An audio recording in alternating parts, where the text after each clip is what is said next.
Қайырлы күн достар, сіздермен Мөлдір Адылхан. Бүгін трайфл дайындайтын боламыз. Қажетті заттар төменде описаниеда жазулы тұр. Жұмыртқа мен қантты араластырамыз. 3-4 минут көлемінде араластырып, әппақ масса шығарамыз. Содан соң електен өткізілген какао, ұн және қопсытқышымызды араластырып қамыр жасаймыз.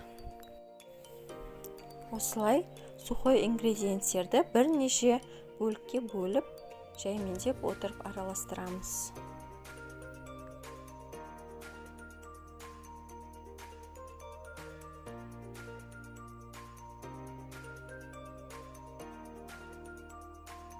Дайын болған қамырымызды 180 градуста пеште пісіріп аламыз жарты сағат көлемінде. Форманың көлемі маңызды емес, любой формаға сала берсеңіз болады. Әдемі боп томпиып осылай пісіп шықты біздің коржигіміз. Суытып, әбден суытып, майда бөлшектерге бөлетін боламыз. Өте мамықтай, сондай жұмсақ, нәзік болды.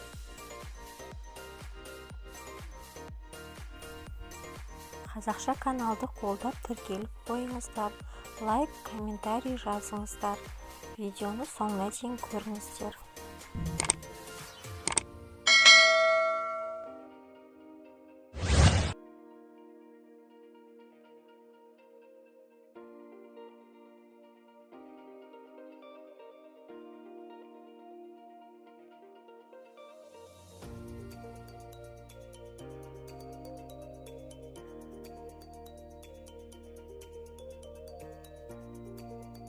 Енді біздің десертіміздің кремін дайындайтын боламыз.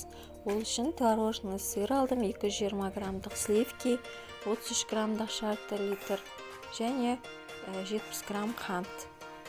Сливкиімізді 1-2 минут араластырып аламыз. Содан соң барып қантты жаймендеп қосып отырамыз.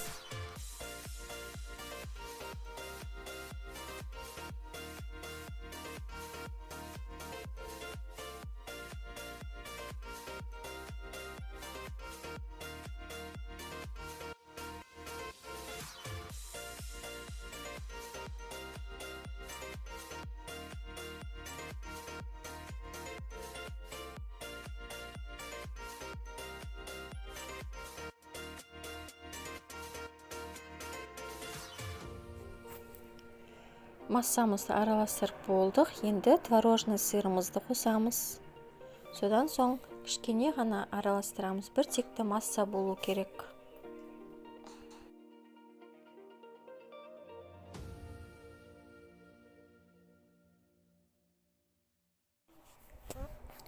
Өте бір нәзік крем шығады.